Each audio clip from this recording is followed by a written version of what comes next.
Hello, everyone. I am Dr. Catherine Kelly, holistic health psychologist, author, speaker, and soul healing specialist. The reason that I bring all of that up is that if you follow anything I do, you already know that I am all about trying to comfort the process of the soul's evolution. And, I tell people there is absolutely nothing better for me than watching souls evolve. And I believe that there's something just, I don't know, precious, really. It's kind of like being a midwife in some ways of watching people evolve and rebirth and awaken and just get to a new level. So, I have been doing these evolving souls forecasts for a few months because, I've actually been doing them personally with clients for probably a few years, really, just kind of helping people understand what's going on.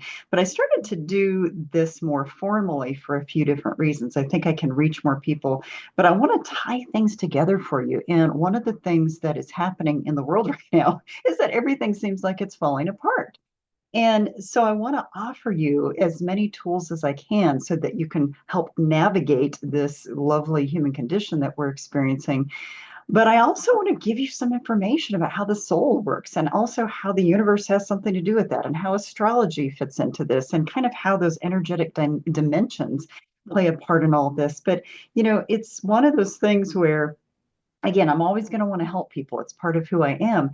But I'm also trying to help educate people that this is all part of our soul's evolution. If there's anything I'm going to talk about forever, it's about the soul and how important it is to start to understand it. So, before I go down that path and help you understand bit by bit what the astrology is for the month of April 2026, I want to give you some metaphors as well. So, one of the things I talk a lot about is kind of tending to your soul's garden. And I wrote an entire chapter about this in my first book, Soul Health Aligning with Spirit for Radiant Living, because it is so important to step back and realize that we have to consciously tend to our soul's health. We have to consciously step back and realize that there are cycles we go through in our soul's evolution. And what's very beautiful and interesting about it, and uncomfortable at times, is the fact that the astrology of the world is also aligned quite a bit with this whole idea of what do we do to evolve as souls. So I want to give you first the metaphor of tending to your garden. So what do you have to do to tend to a garden? Well, first of all, you have to find the place that you're going to plant it. But then after you find that place, in other words, when you become conscious, so I want to tie these layers of the metaphor together. When you find the place to plant your garden, really what that is it's your soul's awakening to, wow, there's something else out there. There's something deeper within me. And so it's that human, I guess it's more of a human awareness of, wow, okay, there's something deeper within me that needs attention, needs to be tended to. But what do we do then? Once we identify it, we kind of have to rototill. We have to till that garden. We have to make sure that we've kind of tilled it up so we can actually plant something. If you don't rototill things, you can throw the seeds on top, but nothing's going to happen because you need those roots to kind of go in. So think about what's been going on in the world right now. We have been, and I keep using the word rototill, we have been rototilling for a while now. It's been a process. It's been uncomfortable. It's been ugly to watch. It's been devastating. It's been horrifying. It's been traumatizing. And at the same time, we have to start thinking about what's going on in the world right now as rototilling. We have to start realizing that this is part of us turning up and upending things that need to move out, things that are old values, old things that are trying to hold on. So those nasty roots that try to hold on when you're trying to till a garden, you have to dig those up. And sometimes it takes a long time to get those uprooted enough to get them out of there so you can actually get that soil fertile and ready to plant something. So that is really what's going on right now in the world is we are rototilling everything. And old thoughts, old beliefs, old traditions, old ideas, old kind of responsibilities, old patterns, old rules. Where, I mean, if you look at the world, it just looks like mayhem and chaos. It's going to get worse, by the way, but it's going to get better after that. But it's this whole idea of we have to rototill. We have to get through this. We have to get through this whole idea that, if we kept doing things the same old way, we would have the same old outcome. And that just wasn't working. If you think about what's working or not working in the world, there's not much that's working. So we have to rototill. So when we think about all of these warlike experiences we're having, when we see all of these really not so good fits as far as government leaders, wherever they are in the world, when we see these rules that you're butting up against, like why is this in place? This doesn't make sense. Um, so when you see all that, it has to break down, it has to disintegrate, it has to be dismantled in order to find a way beyond it. Because again, if you plant seeds on land that hasn't been rototilled, those seeds are going to wash away, they're going to fall dead, nothing's going to happen.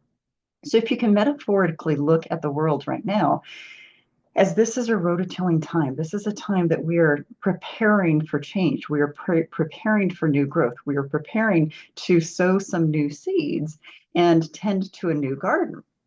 So, step two is once you've done that, once you have rototilled and thrown those seeds in, or trees, or whatever you're planting, you kind of have to tend to it. You have to be aware. Excuse me. And you have to, sorry about that. And you have to be patient. You have to be able to realize, okay, we've done the work. Now we have a lot of work to do in order to till this garden. So, and again, I'm going to get to the astrological part of this in a few minutes, but I want you to just connect in with this whole metaphor of tending to a garden. And then I'm also going to give you kind of the stages of organizational change, if you think in those terms, because it really mimics a lot of what I'm talking about. But I want to give you just a different rubric to go by to help you with this. So again, you rototill, you plant the seeds, then you have to tend the garden, and sometimes that means poking around and fine tuning the garden a little bit, leading water to it, adding nutrients to it. And then you have to wait. You have to be patient. And then you have to kind of, sometimes you have to weed the garden. Sometimes you have to kind of shade it or protect it from the elements, things like that. But really, a lot of that is you're waiting. You're trying to figure out what to do next. There's some action that takes place, and then it's the harvest time. And then you go through this whole process of harvesting what it is that you've tended to, what it is that you grew, what did you sow, and what are you reaping now? And you have to go through that process of then taking the energy to go pick and harvest all those things. And then what do? You start over. So this is really a major global cycle. This isn't just the United States that's going through this. This is a global cycle. Now, different countries within the world are going through it more than others. And part of that is if you ascribe to astrology, you can actually do the astrology for each country to figure out, wow, what pattern, where is this particular country in their pattern of sowing and weeding and all that. You can actually figure that out through astrology, but there are other ways to kind of look at this. But the world right now looks like it's getting dismantled. But if you can metaphorically and existentially step back to go, wait, what is this really about? What is really happening here? Because our souls signed up for this. Our souls knew before we ever were born into this life that we were going to be going through this. Now, a lot of us would have been like, geez, if I'd known this, I wouldn't have come back. But the thing is with this is we have to really look at this as that revolutionary time, because this dismantling is going to turn into something good, into something new in the long run. Now, I want to give you also the stages of change for organizational change, because I think this is going to be helpful for those of you who kind of need a different way to look at this. So there are generally four stages of organizational change. So if you work for a business, or if you work for a corporation, or if you work for a big industry, and you've gone through major changes, whether it's a downsizing, whether it's a merging, whether it's a growth period, whether it's a reorganization inside, this is the kind of process that existentially an organization goes through. So the first stage is denial. So, what is denial? A lot of times, the denial stage is that basically you don't think anything needs to change. You don't think that anything has to be different. We are kind of in that stage. So, those of us who are like, no, we've got to change something, are already kind of moving in that direction. But there's a lot of people that are still in that idea that nothing needs to change. The problem with that is that we are evolving souls. We are an evolving culture. We are an evolving society. We are an evolving world. And so the thing with this is, if you're in denial and you don't want to grow and change, you're going to bulk the system. You're going to dig your heels in. You're not going to want to change. You're going to want to hold on to old ways of doing things. And the challenge with that is that causes disruption for the people who are like going way ahead and that want to evolve and that are going to keep going no matter what. And so really the people who want to keep things the same, particularly in this generation, in this complete, I don't know, this era, are a dying breed. So we have to think about that. Whoa, if we think about the dying breed, those people are going to go extinct at some point, meaning that the masses, the general public is going to outgrow the oldness, regardless of whether or not those leaders do. And at some point, the power behind the masses is going to basically say, we're not going to listen to this. So we have to look at this from an evolutionary perspective because regardless of whether or not an individual is ready to evolve, the masses are already doing it. The masses are already in this place where that's old news. We're not going to pay attention to this anymore. Oh, you're gonna try to shut down human rights? No, we're not going to even listen to that. We're going to move forward. Oh, you're trying to shut down this or that? We're not going to listen to that. So it is a time where, you know, we can get very frustrated with the leaders, and we do have to push back toward the old ways of doing things because it's just not going to work anyway. But we have to think about this in terms of, okay, existentially, where is this going? What is this really about? And if you get caught up in the minutia of the discomfort, you're going to not only kind of fail yourself in evolving, but you're also going to feel very uncomfortable at a time that this is actually a revolutionary time. So again, organizational change. The first level of that is denial. The second level is reactivity. So what's happening in an organization when there's change? Suddenly people are realizing, oh crap, there's change. And so there's all of this, oh no, what am I going to do? Oh wow, what's going to happen? Oh, what is this going to mean? Some people will push back. Some people will get angry. Some people will try to resist and dig in their heels and not change. Others will be like, whoa, let's move with this. That's my form of reactivity. So, those people who are going to be like, hey, well, let's see where this goes. But change is difficult. People have a difficult time with change, and which is not within their control. Let me say that. They have difficult time changing if it is someone else's idea that you have to change, which is why you see all of this pushing back by certain people right now. Because again, if it wasn't their idea, why would they want to change? But the masses are growing in a way that they want change. We can't do this in the same old way. And I'm going to mention something that I've said over and over and over again. And I believe this wholeheartedly, doing mental health work for 38 years, doing soul work for 20 something years. We don't change unless we're tired enough of ourselves or our situations. And so what's happening is the people who are resisting change right now in this global movement are going to have to get tired enough of something that is personal to them in order for them to go, wait, maybe I need to change. Maybe something does need to shift here. But those who are already kind of ahead of the game and are right on time of wanting change, they're going to keep going because they're getting really tired of the resistors. They're getting really tired of what's in place that's just not working anymore. So it's this really multi-layered, curious process of change. And so what happens eventually? So when we scramble around and we don't want to change, or maybe we're just working really hard to change, or maybe it's all a mixed bag of where people are, at some point the energy is calm. The energy is calm because then people start to accept, oh, this is the new thing. This is the new beginning. This is the new world. This is the new existence. This is the new reality. So again, when we go to organizational change, we go denial, we go reactivity, we go acceptance, and then we go commitment. Now, the acceptance part can mean we're burned out. We just don't have the bandwidth anymore to deal with what we're seeing happen around us. I think that that's a pretty common thing because when there is so much chaos, so much burnout, so much stuff going on around you, there's only so much that your nervous system can handle.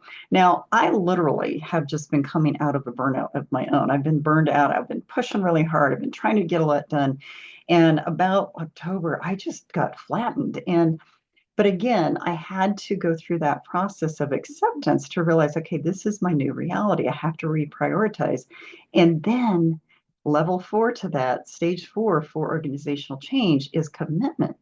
So, from a global perspective, what is going to be happening eventually is that once some acceptance of, wow, okay, this is how this is, this newness, this new earth, this new world, as we call it, when there's all of this change and all of this innovation and all of this just transformation, eventually there will be a new commitment to go, oh, okay, I kind of like this, or oh, wow, I'm going to check into this. I'm going to see what this is for me. Or, geez, okay, if you can't fight them, you might as well join them.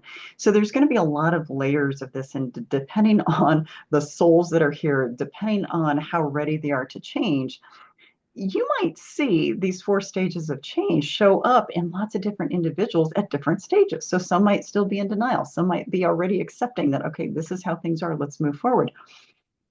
This is kind of how this goes. Not if there are 8.6 billion people on this planet, not all of them are going to be at the same level of consciousness and awareness. And so I've said this for years with clients is, when they're talking about the angst in the world and the divisiveness and all of these different layers of what's happening, I've said this, that this is not happening for those who are already on that path to awareness and on that path to awakening. This is happening for the people who aren't awake yet. So the ones that are still back in denial, the ones who haven't even started tending the garden yet. So I'm saying this metaphor of the garden, and I'm saying this, talking about this whole stages of change for organizations to help you kind of wrap your head around what is going on right now, because there's a lot going on right now. And I want to walk you through how to cope with it. And that's really why I've been doing these evolving souls forecasts, is to help people go, okay, so let me understand from a bigger perspective, kind of I call it a movie screen. Put yourself back on a movie screen. So you're like, okay, let me watch this rather than getting absorbed by it. But when you do that, what happens is you get a little awareness, and what do people need as far as healing? They need to understand. That is the first stage of healing, is you have to understand. You have to put things together. And by understanding that this is where we are on our cycle, this is going to happen whether we want it to or not. And this is necessary for that next stage of evolution. That's going to help us understand, oh, okay, well, then maybe let me just sit back and be a part of this, or observe this rather than resist it or fight it. So, okay, so think about those stages of tending a garden, think about the organizational change. Now, I'm going to walk you through what is going to happen from an astrological perspective. So, in other words, an energetic perspective through the month of April. And I have notes here, so I'm going to be looking back at my notes so I can help you with this. I am not an astrologer. However, I do follow a number of different astrologers, and I find it immensely helpful with my individual work with clients to help them understand what's happening in the world at different times, because you can be assured and also you can be certain that it's going to affect you individually. So let me walk through April for a minute. There are several, just like March, just like February, there are several really important times of what is happening with the planetary alignment. And I want to walk through this. There's about 4 or 5 major ones. Now, March was a doozy. March was heavy. March was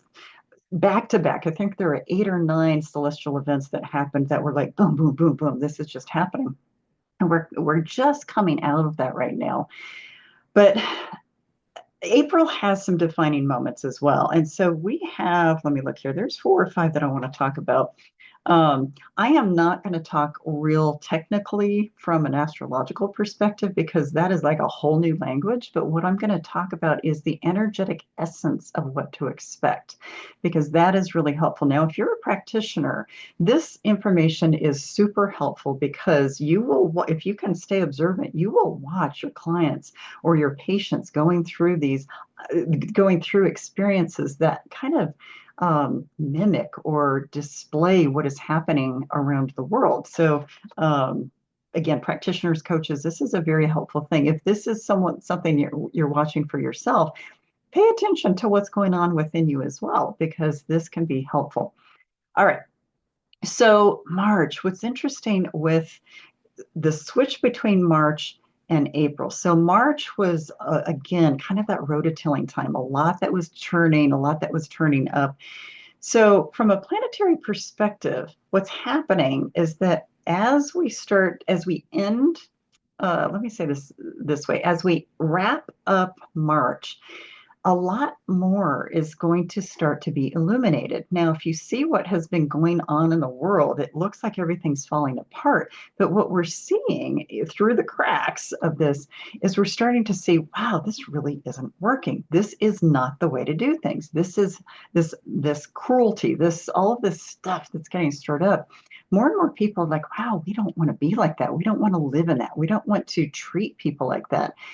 Now, there's those who are resisting and bearing down and trying to stay in this. And this is a time where, again, but more and more people are becoming illuminated that there's got to be something different out there. Now, they may not know what the different is, but this is a time where people are like, oh, man, I don't want to do this anymore. I don't want to see this. There's got to be something new. The good thing is there's lots new coming. It's just going to be a little uncomfortable for people to get there. So,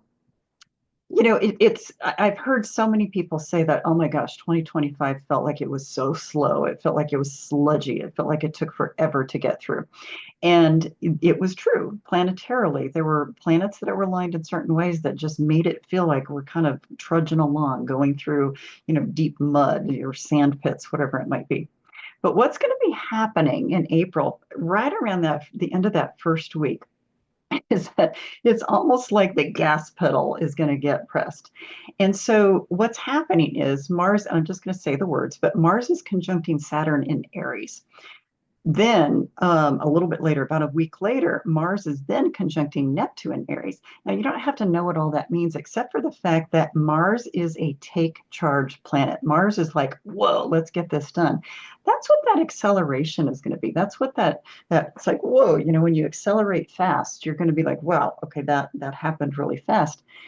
So so Mars is the take charge planet. Aries is also take charge. Aries is assertiveness. Aries is, I'm not slowing down for anything. Aries is that whole idea of it's a fire energy, which means like it's going to ignite. It's going to have this feeling of, okay, let's get going. Let's do something different. So with Mars moving into Aries with Saturn, that's really creating what's called a new karmic cycle. What is karma? Karma is not just the bad stuff. It's not, oh gosh, I have to live through something I messed up with in the past. Karma is really the new energy. It's like, what is the energy of the time? What is the energy of the era?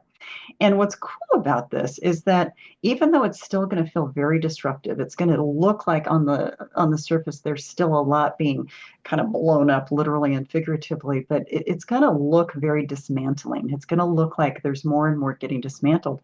But with that acceleration, really what this is it's about that new karmic cycle. And in other words, it's like turning a corner and seeing a huge field ahead of you. It's like turning into a kind of after the mayhem. It's like, oh wait, I can see something out there. I may not be able to put it into view what it is, but I now know that there's something new coming. So more and more people in the next month are going to start to go, wait a minute, okay, I can see why this is happening now. They may not know the outcome. None of us are really going to know the outcome. But it's one of those things where, again, think about that. What happens when you accelerate? You hold on to something. You hold on. And that is the first thing that I want to nudge you to do as far as a coping strategy and an awareness strategy is just kind of figure out what you need to hold on to. And what I mean by that is, how can you ground yourself? How is it that you can observe what's happening around you, whether it's personally, professionally, in the world, whatever?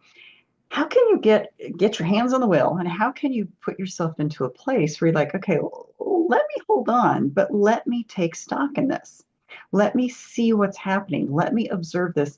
And what can I do to calm my nervous system? What can I do to stay calm rather than go, I don't know what to do with this? Because that taking your hands off the wheel is not going to be helpful. And what this reminds me of is the very first time that I went to Disney World, um, which was in 2009. No, that's not right. 2015, the end of 2015. And my best friend and I were both adults, but we're like, hey, we're going. We both had a really tough year. And we're like, okay, let's go do something just different and fun. Well, in Animal Kingdom, for those of you who know Animal Kingdom, there is a ride called the Everest. And Everest is a humdinger, let's say this, of a ride because you literally you're in a roller coaster and you are going straight up. You don't really know what's going to happen. Everything goes dark. And then all of a sudden, what happens? The the tram jolts backwards and goes in a totally different direction. You're like, what the hell just happened? And then it's like it kind of clunks along, goes in these different directions, and then it shoots out, goes down a roller coaster or another track, and it's like all of these like shocking kinds of twists and turns and jolts to a stop. Now, what do? You hold on when that's happening. You're not going, let me just let my hands go. You are holding on because you don't know what's going to happen. Now, I'm not trying to scare you. You might say like I'm going to sound like I was trying to scare you, but really, this is about how can I mindfully hold on, pay attention, watch what's happening within me, watch how I'm participating in the world right now, and then also look at it as how do I want to participate in the world right now? How do I want to manage this ride? How do I want to be in the world right now so that I can get to the other side of this? Now, I can guarantee you, if you're like flailing around and if you lose your grip, you're not going to feel very good. So this goes back to this idea of grounding yourself. What do you hold on to? So I go for body, mind, and soul. How do you hold on? Okay, do some exercise on a regular basis. Get your nervous system kind of regulated. Get yourself grounded. Make sure that you're kind of wearing out that extra energy.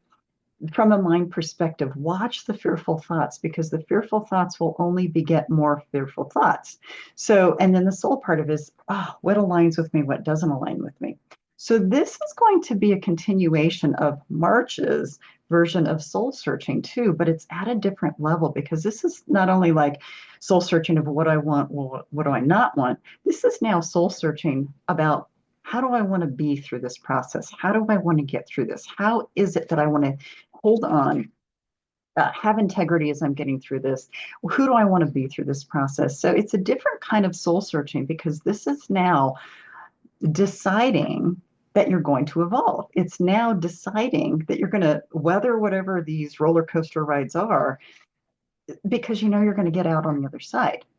Before, the soul searching was about what do I want, what do I not want? Now it's about how am I going to consciously decide I'm going to get through this.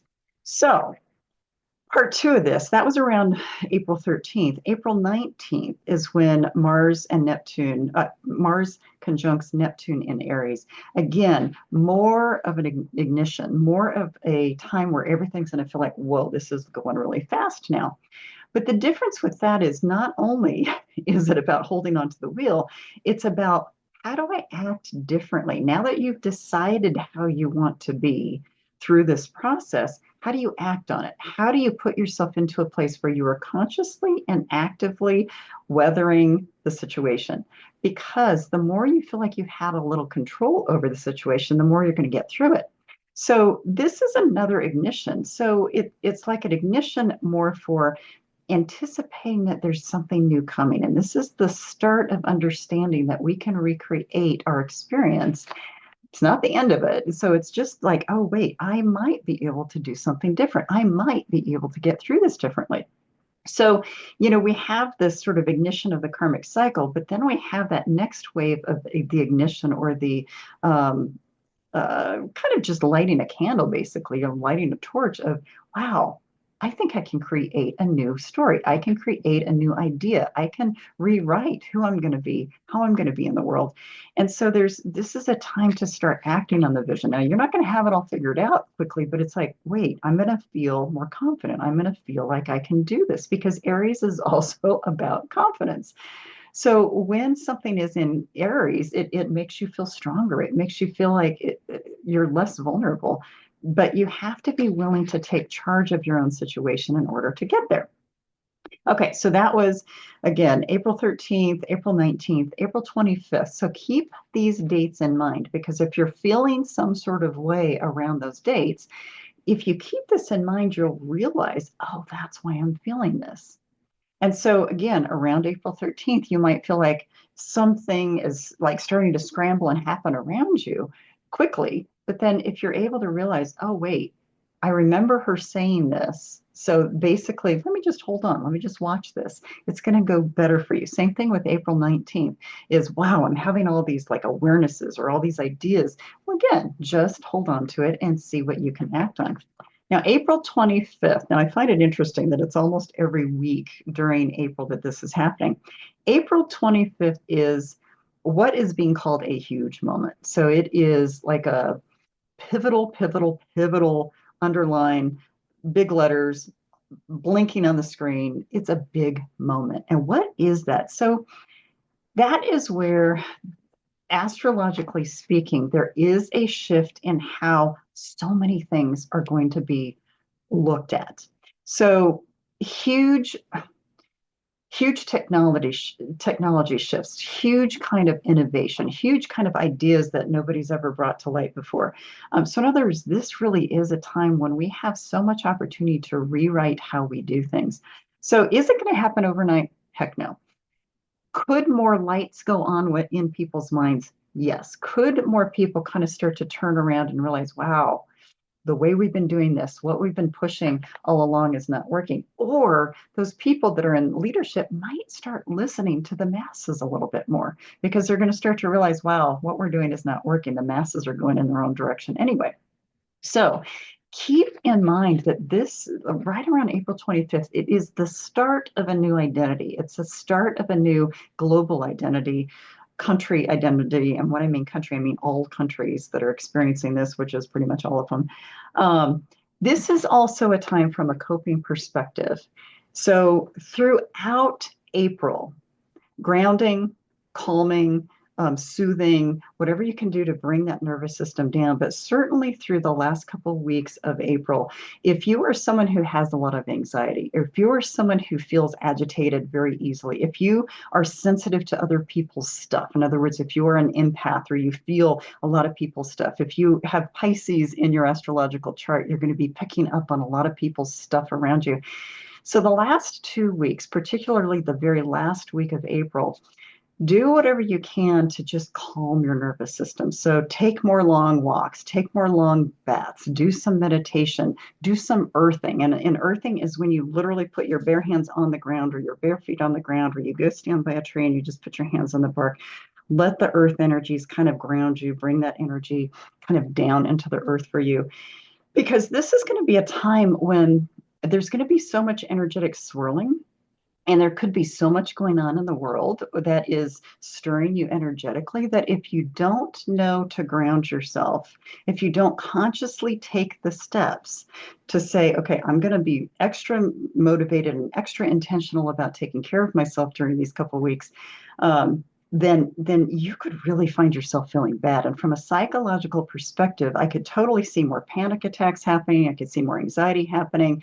I would say more agitation and anxiety than I would depression at this point because it's going to stir people. It's going to make people feel like this is not comfortable. It's not going to be something that you just kind of fall in a lump. It's going to be like, oh my gosh, what is happening? But when you do something proactive to take care of yourself, which again is conscious evolution, the word's conscious, being conscious of what I need to do to evolve, in other words, to learn and grow beyond the situation. When you proactively take steps toward conscious evolution, you can handle almost anything. So this is the whole point. This is how and why I'm doing these videos is to help you realize that there's a lot of change going on in the world, but it is not insurmountable. It is not like Mount Everest where, most people couldn't do it. It's the whole idea of figuring out what it is that you can do in order to get past it. So again, that last week, you could feel yourself ramped up. You could feel yourself riled up. Nervous system could be very activated. This is also a time where there are going to be lots of beliefs that are kind of challenged, lots of changes and lots of things. So technology changes, medical discoveries, or just AI is going to blow up, and all kinds of stuff is going to happen. But this is a time where you're also going to feel more nudges to grow, more nudges to evolve, and more nudges not to stay the same, which can be really uncomfortable for people who are mired down, very uncomfortable for people who want to stay the same and don't like to feel uncomfortable. So just something to kind of think about with those things. Okay, let me look at other notes to make sure I'm not forgetting. So again, toward the end of April, you may not feel like things are stable. It's that whole activation. And so again, what I'm trying to encourage people to do is hold the wheel, hold on to the wheel, hold on to the handlebars, whatever it might be, but get yourself into the place where you kind of move with it. Kind of try to move with it, observe it, move with it, because if you hold on in a rigid kind of way, it's going to hurt. And so, what do they tell you to do? In volleyball, it was one of those things. I played volleyball in high school, and my coach always kind of commented on the fact that when I fell, I kind of let go. I wouldn't like brace and hurt myself. I never had a serious injury in volleyball. And I think it's because I turned in kind of a noodle when I fell. And he basically said that is the best way to do this. It's the same thing of this whole process that we're going with, is that if you can hold on but kind of loosely and move with it, you're basically going to be able to have that flex that you need in order to get through whatever this is that's coming. So try not to be rigid. Try not to hold on so tight. If you are an anxious person and you hold on like this, try to loosen your grip a little bit. Try to loosen and allow yourself to just move with the changes and move with this whole process, because good stuff will happen eventually, but we need to make sure we don't literally or figuratively hurt ourselves in the process. Let me see if there's anything else I want to say here. Okay. One last thing I really want to, well, let me say this. So, from an overall perspective, and I will say this, that the three planets that are really involved in this sort of end of April thing are Pluto, Uranus, and Neptune. Now, Pluto is about depth and doing the deep dive. Uranus is about kind of, what am I going to stir up? What's going to be unexpected? What's going to be uncomfortable? What can I do that's going to kind of surprise people? And Neptune is kind of about inspiration and spirituality and a new vision. And wow, let me look at this. Let me see what I see differently now. So there's this interesting configuration. But what this means is that it opens us to so much newness. It opens us to that new earth that people talk about, that new vision. It opens us to a new idea and a new fantasy and a new dream of what can happen. And this is where spirituality can just go poof, it can just really explode. So I actually expect a lot of spiritual concepts to come to light for people, or a lot more people to become interested in spirituality. So this could also be a time where we do see some changes with our political leaders. This will be a curious one. I will be very curious to see what happens. But the thing to think about is this process is, once this starts at the end of April, it's a 2-year process. So this is not going to happen overnight. This is not going to happen like, ooh, I can't wait for the end of April because all of this is going to change. Remember, and I say this to people all the time, evolution never happens as fast as we'd like it to, and it never happens in a straight line. So think about that. We want things to happen and change and be done. That is not how we evolve. In fact, we have to kind of evolve slowly so we can assimilate the information. We have to evolve slowly so that we can understand and learn from our experiences. So we can't just snap our fingers and have something change. It will not stick. So this process is going to be an evolutionary process. This is a transformational process. This is a revolutionary process, which means it's not going to happen overnight. However, if we again embrace it, if we look at it, if we can realize that we don't have to stay the same, if we can lean into it, if we can kind of have that flexible movement as we move through this, then we can change and grow in such a beautiful way that this is really going to come together. But we have all of this beauty ahead of us. We just have to get through this. We have to be patient. We have to be mindful that nothing gets rebirthed and in a pretty way or in a painless way. And so think about it. All you women that are watching this video, if you've had children, you know labor wasn't pleasant, and you also know it wasn't pretty. It wasn't clean. So we're gonna have some not so clean and not so pretty and not so comfortable. But the fact is, if you can lean into it, if you can take care of yourselves in the process, you're going to do just fine. Now, the summary for April, again, if you can open up to the idea that, wow, we could possibly have something new and different, just staying open to the fact that it's not going to stay like this all the time is going to help you. Um, be open to your thoughts and your beliefs changing because those are supposed to change to some extent, but also know that they have power behind them. Know that there is some substance behind those changes. Again, meditate, do something routine, do the body, mind, and soul, do the body aspects of the exercise, the relaxation, try to get more good sleep, do those hot baths. From a mind perspective, watch what it is that's happening in your mind. Are you having more fearful thoughts or excited thoughts? Like what is it that you do with change? And then the soul part of it is what is aligning with my soul, what does not align with my soul. So body, mind, soul, keep that in mind as you're moving through this. Now, I'm going to say also I'm going to say one or two more things. You know, what's really interesting is that this is all going to depend on what your astrological sign is to begin with. So I'm a Sagittarius. I like adventure. I like newness. I like to see, wow, what's this going to look like? What is this going to feel like? Do I love what's going on in the world? No, not at all. In fact, Sagittarians are very outspoken. Sagittarians are like, tell it like it is kind of people. So for those who are close to me, they know exactly how I feel about what's going on in the world right now. And and yet it's this whole thing where some of this is going to affect you differently depending on what your astrological sign is. So again, if you have some anxiety or sensitivity in your astrological chart, you're probably going to have a tendency to be more anxious about what's happening. If you have like that, a lot of Sagittarius in you, you're probably going to be like, wow, okay, let's see what's going to happen here. So those who can embrace change are going to get through these next couple of years in an okay way. It's not going to be completely comfortable, but we're going to get through it.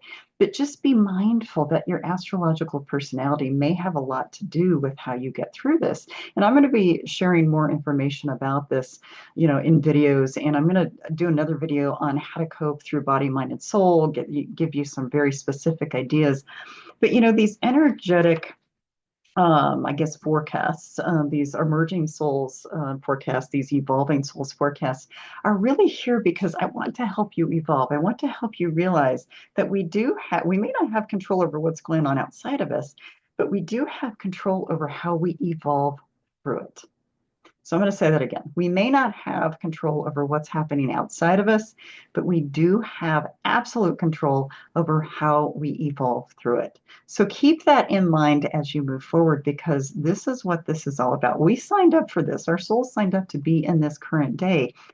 And having some tools, having some awareness, having some ways to take you through it in a calmer way, or at least in a way that you realize, okay, I've got some tools I can get through this, help me get through this. It's going to help in so many ways. So this is why I bring what I call ancient wisdom to the modern soul. The modern soul has a very different way of handling things than our ancient ancestors did. But if we can start to bring some of this ancestral knowledge, some of this ancient knowledge, to me, astrology is very, very powerful in how we handle the human condition. I want to keep bringing this ancient wisdom to the modern soul because I know it helps. And I know that we have to get back to our souls. I know that we have to get back to this idea that we are only one little drop in the midst of the big whole. And we are moving in that direction. We are moving toward understanding how to connect with one another, even though it looks like everything is falling apart. So I know you may not trust me with what I'm saying because everything looks like it's falling apart, but hang on in a fluid kind of way so that you can move through this and you will get through. I would love to hear your comments. I would love to help you in any other way, and I hope you have a wonderful day. Let's get on this roller coaster and see what's going to happen. But I think that again, calming your nervous system, being kind to yourself, watching what you need to do from a body, mind, soul perspective is going to help you. Have a wonderful day.